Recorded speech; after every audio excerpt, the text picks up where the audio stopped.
Welcome to the Nazareth University Centennial Podcast. I'm your host, Timothy Nealand, and in each episode, I'll be guiding you through stories of amazing alumni, fascinating faculty, or the hidden history of the university. Today's episode is all about the buildings of Nazareth University. They're named purposely for individuals who inspired the Nazareth story. We'll be talking to two of our favorite archivists, Kathy Urbanek from the Sisters of St. Joseph and Deborah Genetos from the Nazareth University Archive.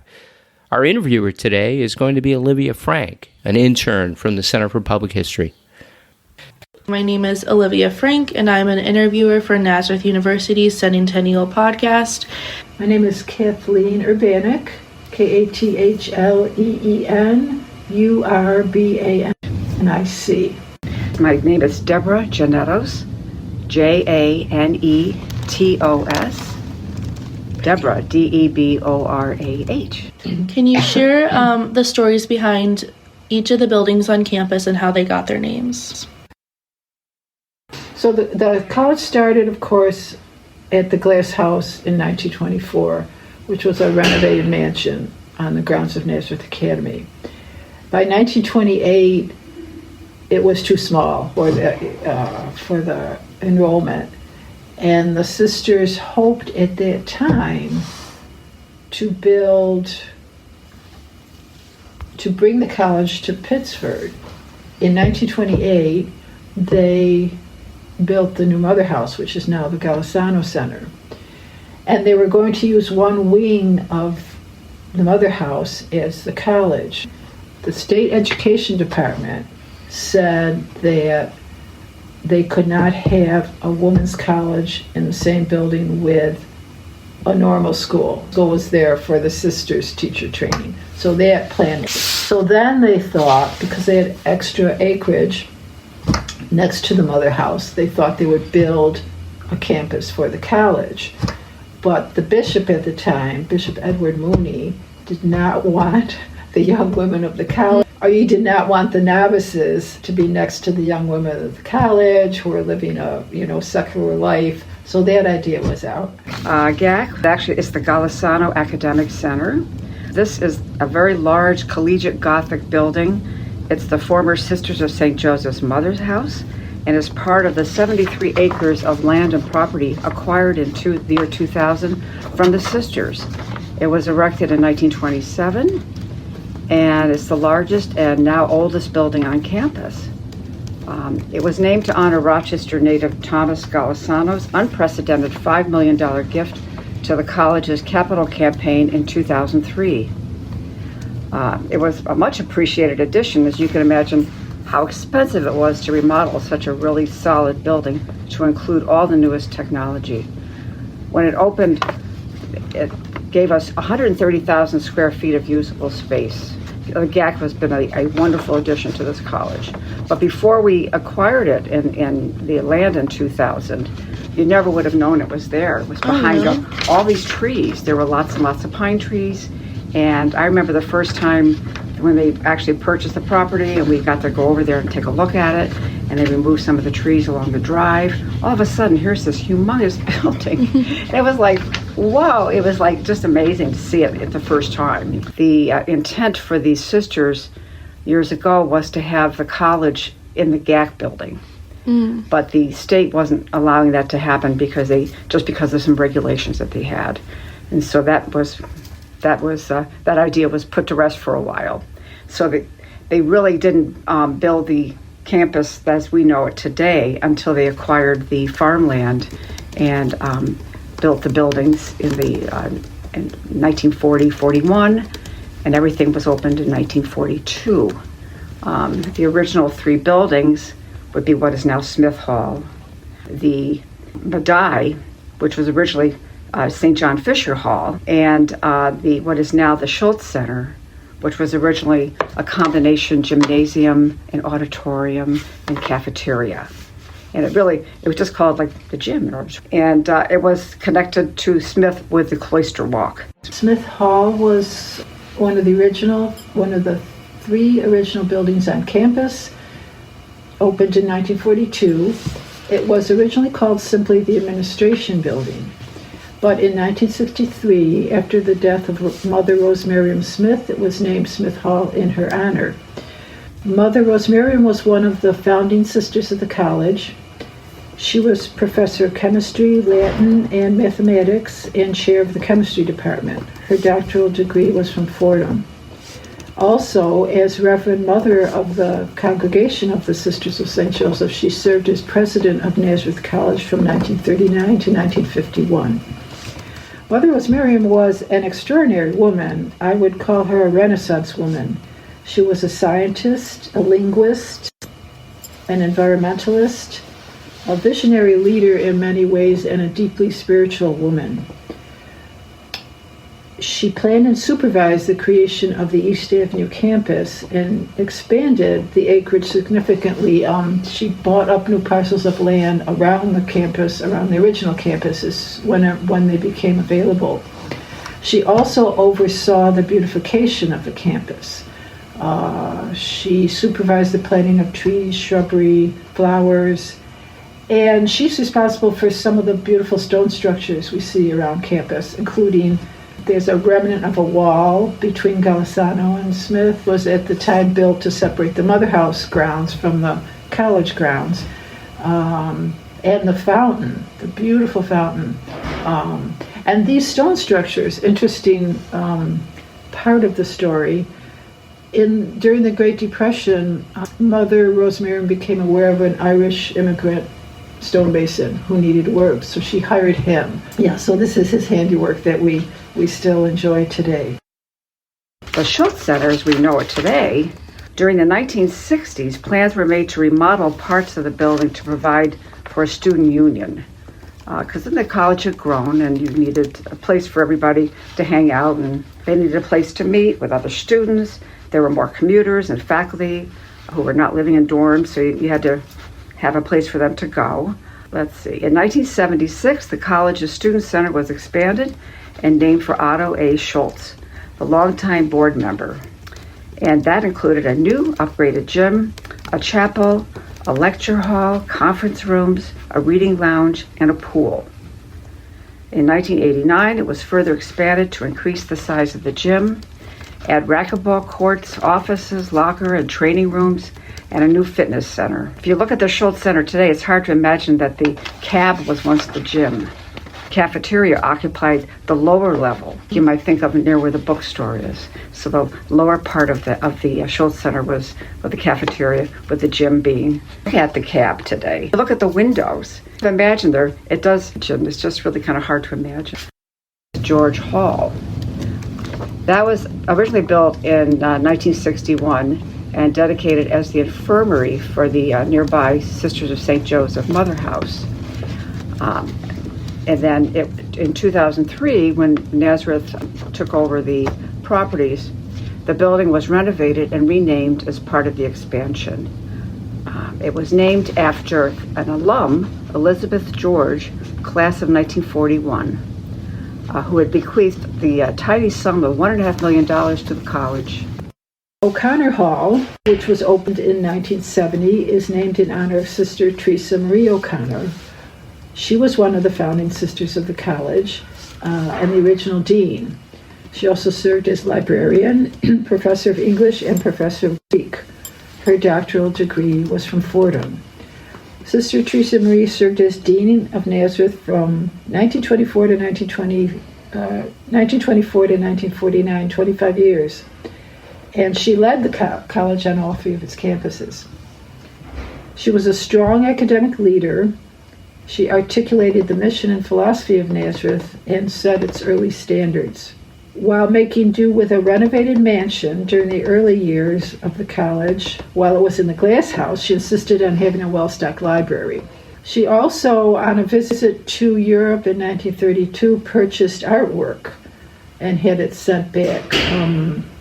Big, beautiful reproductions of some of the masterworks, and these were put out to beautify the campus and also to inspire students. Do you know where any of the masterworks that she brought back were? Were those at the original campus? They were on the Augustine Street campus, and some of them came to East Avenue. Mm-hmm. And then some of them over time were given back to the sisters. We had several of them, the sisters had several of them until recently. And then when they recently sold the French Road building, they downsized some of their artwork, and some of those were put out to auction. Carroll Hall was opened in 1967, named in honor of Sister Rosemary Carroll, also one of the founding sisters. She was professor and chair of the English department from 1924 till 1960. She also taught Spanish and history. Her doctoral degree was from Fordham, and she did postdoctoral work at Oxford. Sister Rosemary was a published author on topics of literature and church history.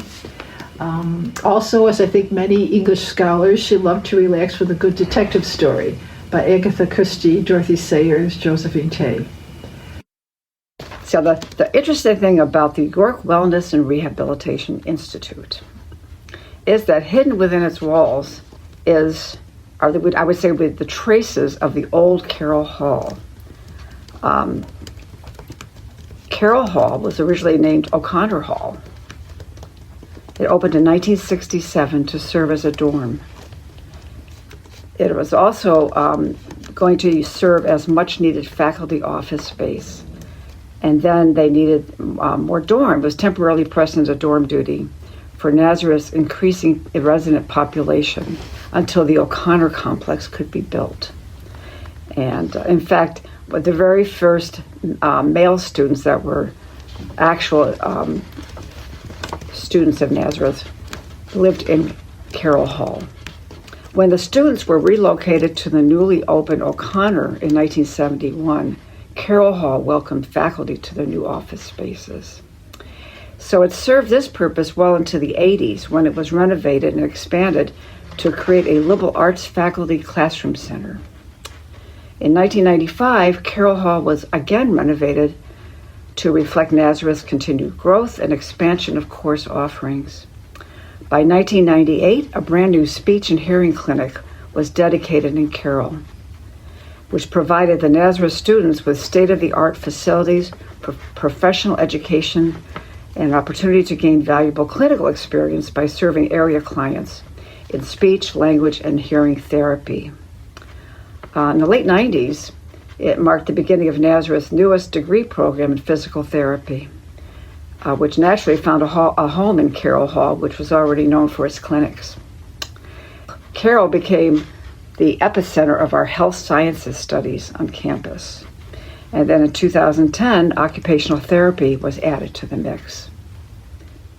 In 2015, Nazareth unveiled the newly named York Wellness and Rehabilitation Institute. This was a $16.5 million renovation and provided the best collaborative learning environment and clinical spaces among the Northeast colleges of similar size. The York Institute doubles the School of Health and Human Services clinic and collaboration space and provides a progressive interprofessional teaching and learning environment where students and faculty can collaborate in clinical services, research, and the development of innovative practices. But that's what's interesting about York is that people will say, where's Carroll? I used to live in Carroll Hall. The alums will come back, the older alums, and there it is.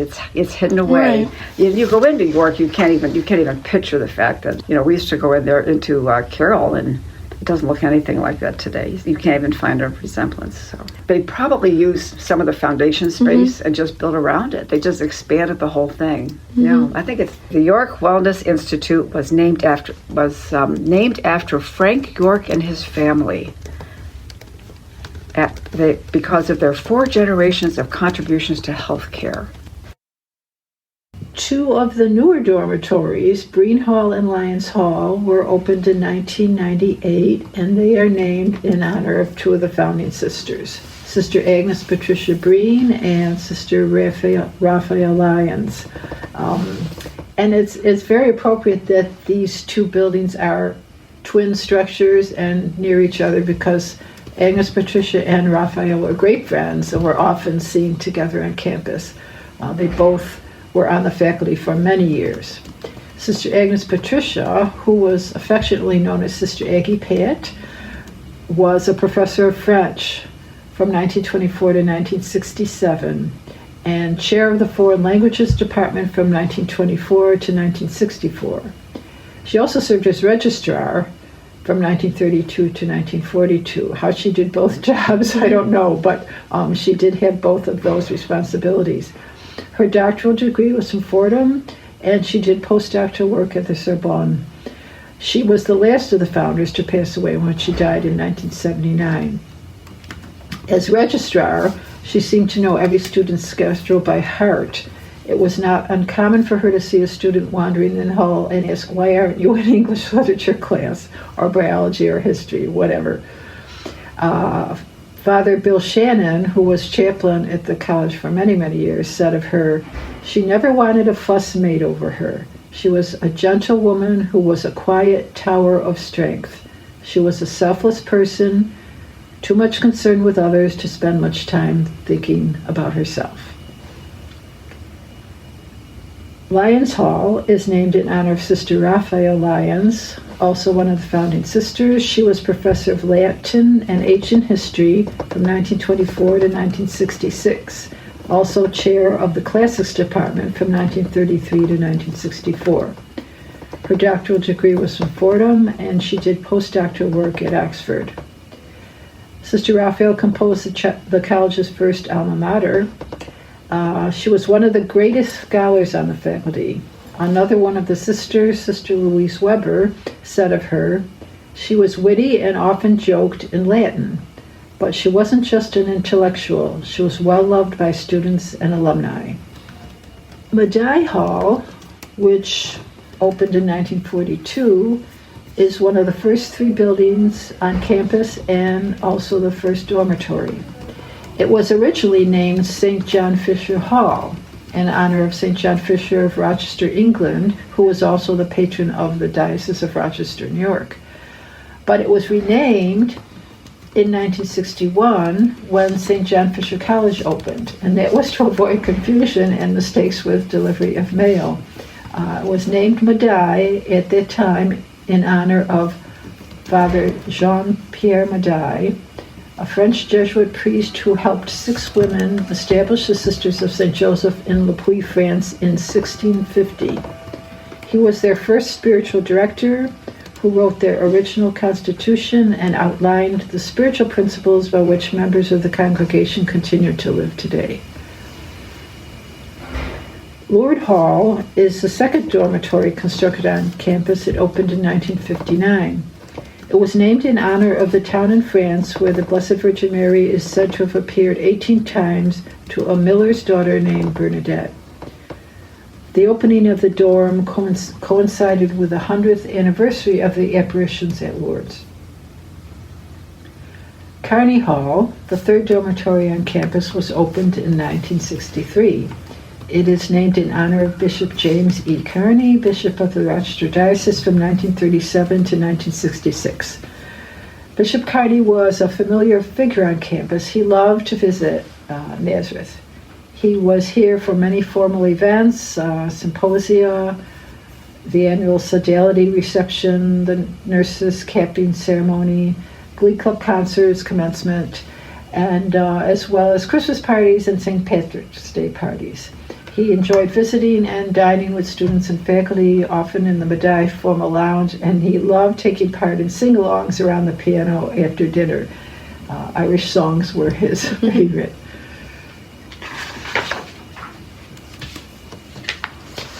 Portka Hall, one of the newer dormitories, was opened in 2002. It was built with a generous $5 million bequest from alumna Anna Portka, class of 34. And at that time, it was the largest bequest in Nazareth's history. Anna Portka was born in Rochester in 1912. She was the daughter of Polish immigrants. She earned a bachelor's degree in social work at Nazareth, graduating from the Augustine Street campus. She had a long, successful career as a social worker in military and psychiatric hospitals, including the Veterans Administration Medical Center in Canandaigua, where she was Director of Social Services. In a 1984 alumni survey, Anna credited Nazareth with providing her with the foundation for her career, and she spoke fondly of Sister Teresa Marie O'Connor, who, in Anna's opinion, was a very saintly person. Anna Portka herself was a very private person, and she did not inform the college of her gift during her lifetime. It was a great surprise at the time of her death in 1999, and it came at a very fortuitous moment because the college was expanding campus at the time with a new athletic complex in addition to the Arts Center and new residence buildings. So part of Anna Portka's bequest was used to build the new dormitory that is named after her. Let me think for a minute. Okay, another building that we could talk about is the library. And the Lorette Wilmot Library was built in 1957, also in the collegiate Gothic style to go along with the other buildings on campus. The library represented a great leap forward as it provided much needed study space to replace the old library, which was housed in the Smith basement. So they had a room in the basement to a beautiful modern 3-level building, which included a lecture hall and a chapel. When they had to move the books from Smith to the library, they would talk about a human chain of a lot of, mostly actually sisters, but also probably some students assisted too. And they had to move about 40,000 books by hand, so that was kind of interesting. And also it's kind of fun because they moved it in July, pictures of the nuns in their habits. So when you, of course, today's library is different than it was even just a few years ago since we remodeled. There's Millie's Cafe is there. But when you actually walk into the main reading room of the library, if you look to the very end, you'll see the beautiful stained glass window. And that's original to the building. It was designed by John C. Menahan, who was a prominent upstate New York artist, who also, if you're familiar with the tunnel system we have, he painted the very original, the very first mural we have down here, which is still there. And it's the Ruth. It's called Ruth. And when you're coming from, say, the Schultz Center down in the tunnels, and you're coming out, and there's it's sort of brownish, and that's the very first painting that was actually on. And then right next to it, a few years ago, we had a student who painted another mural next to it to honor it. And so that the whole idea there was to honor the original. He also, Menahem also painted the portraits of the Wilmots that we have hanging in Millie's. James P. Wilmot and his wife, Lorette Wilmot, who is our namesake. In 1978, the library was expanded to provide space for 250,000 volumes, which was a lot more, and a brand new media center. And that's where they also added the entrance with the triangular entranceway that's all glass. 70s and 78. They added a study space and a lounge area, late night study, which actually it still is used for today. Now we have Millie's Cafe and snack bar. What else do we have? And the library was expanded again in 1996 to reflect the growing needs of the college community with computers. Then it was very new, the new space for study. It's an ongoing process. Of course, now we are right-sizing our collection, and I used to talk about how many books we have. Now we have the proper number of books that reflect the needs of the university. The original tunnel was built between 1933 and 1936 and connected the Mother House, which is now GAC, and the boiler room. When the college buildings were built in 1942, the tunnel was extended to connect all three of the new structures. In 1957, another tunnel was built to connect the new library. And another one was constructed in 1959 when Lords joined the college. George Hall is also connected by a tunnel as well, with the offshoot which joins Peckham to the tunnel system. But everyone wants to know, why wasn't the Arts Center part of the system? But it's not. Probably because there's too much underground. There's things under there, they couldn't do it. Well, interesting thing about the tunnels, it's always provided a canvas of sorts for student art projects. And it's been done for years and years. In fact, during the 40s, they had a series of large murals illustrating the religious history of New York State. And they're very similar to the Ruth mural. There were a whole series of tunnel paintings that reflected that theme. And we've got nice pictures of them, and they're no longer in existence, painted over them over the years. But I think at this point there's probably more than 300 different murals that have counted. And I had a student worker here a few years back, and I had her take pictures of all of them. So we may not have some of them very one, but we have pictures of almost all the murals that are in the tunnels today, and every single one of them, every little nook and cranny. And we've actually put those pictures up on our institutional repository. So they are available for people to look at. I was concerned because we noticed that a few of them were really getting to the point of falling apart, and the facility started painting over a few of them. No, we can't lose that, because a lot of them they reflect stations, they were art projects. Some of the art classes in the 80s used to do them. And we thought, we've got to have a record of these beautiful murals, and it just reflects the times. The Art Center was opened in 1967, and it was designed by a very well-known architect, Gino Rossetti, and it was very, very modern, and all of the art department was over there too. One of the Sister Magdalene Leroux, I don't know if you've heard of her or not, but she was very instrumental in the design of the Art Center. She was the head of the art department here. She was a 1950 graduate of Nazareth. She became a Sister of St. Joseph not long afterwards. But she was a very influential art professor here for years and years and years. But she also was interested in all kinds of, she liked engineering and whatever, and she took courses in how to read blueprints and things like that. So she did a lot of contributions to the Art Center and the design of the art department. The Art Center's 1,100-seat auditorium, which not only served the college, but also the community at large. The very first season at the Art Center hosted the New York City Ballet, the Leningrad Dixieland Jazz Band, and the Rochester Community Players' performances of Cinderella, Rumpelstiltskin, and Snow White. In 1976, fans were treated to William Shatner's Star Trek evening. While in 1980, another Star Trek alum, Leonard Nimoy, brought his one-man show, Vincent, to our stage.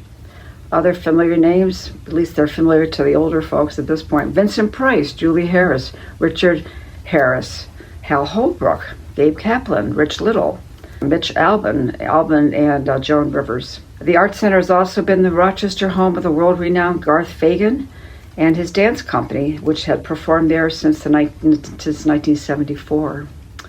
Other longtime favorites include the Capitol Steps, when they brought their show to New Year's Eve every year for many years.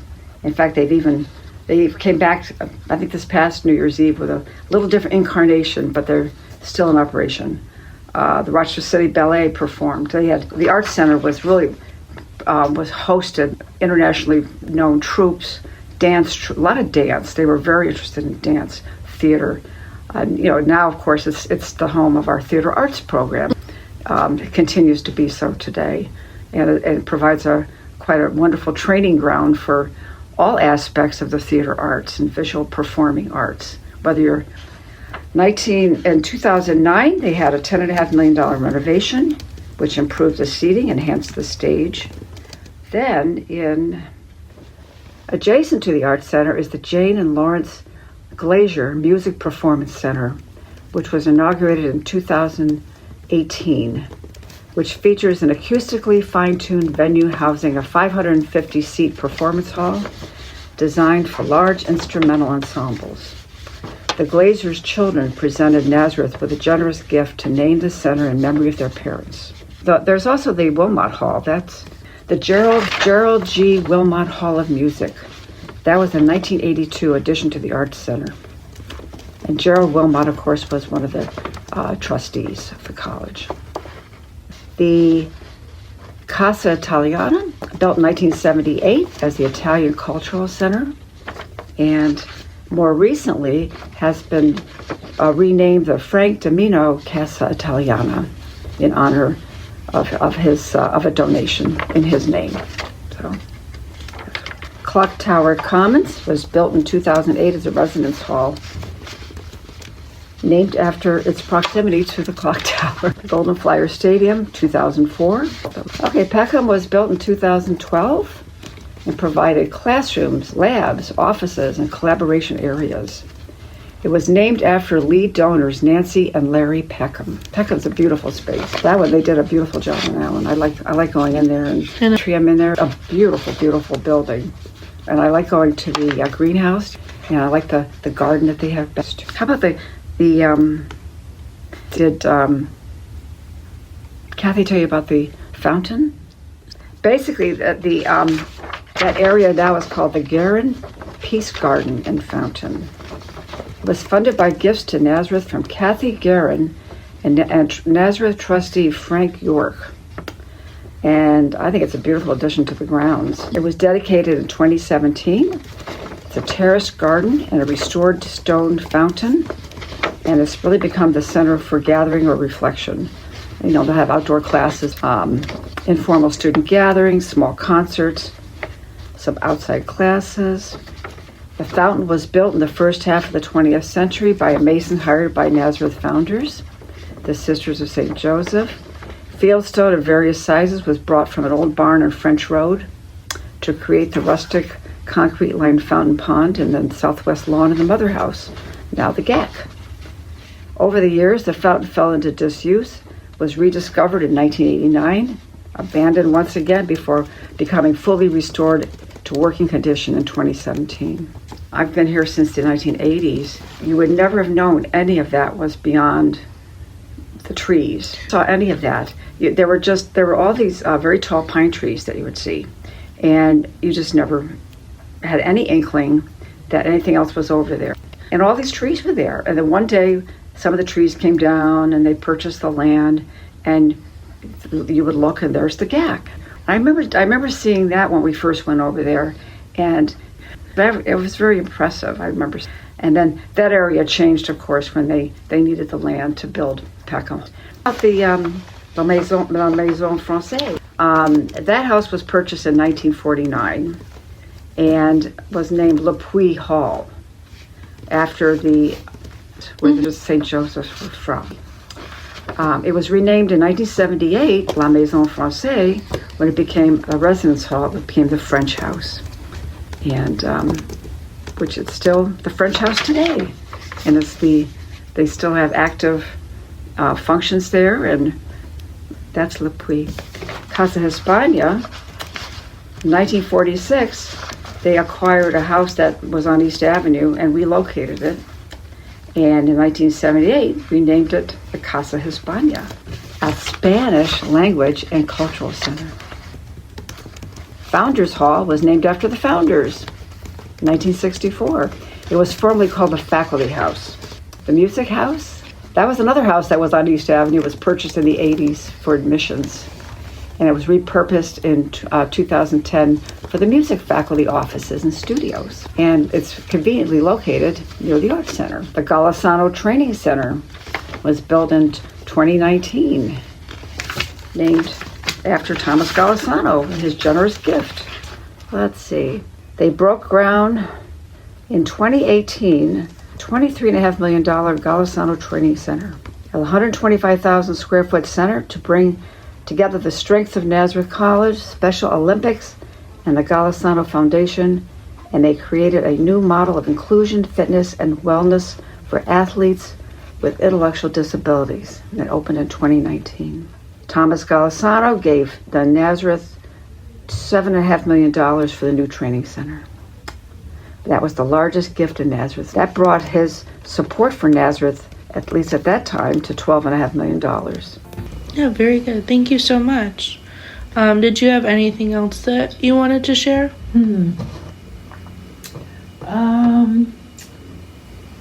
Probably not, as this is focusing on buildings. No, I think not. Okay, perfect. Well, thank you so much for I'm glad agreeing to do be it. interviewed. I love And that, my friends, just about covers all the buildings here on the Nazareth University campus. We really hope you enjoyed this special episode of the Centennial Podcast. Our thanks to Debbie Janetos and Kathy Urbanik from the archives, and to Olivia Frank for conducting these interviews. We also thank you, the listener. If you like what you hear, let us know. You can like and subscribe on your favorite podcast platforms, and love it if you'd leave us a review. Thank you, and until next time.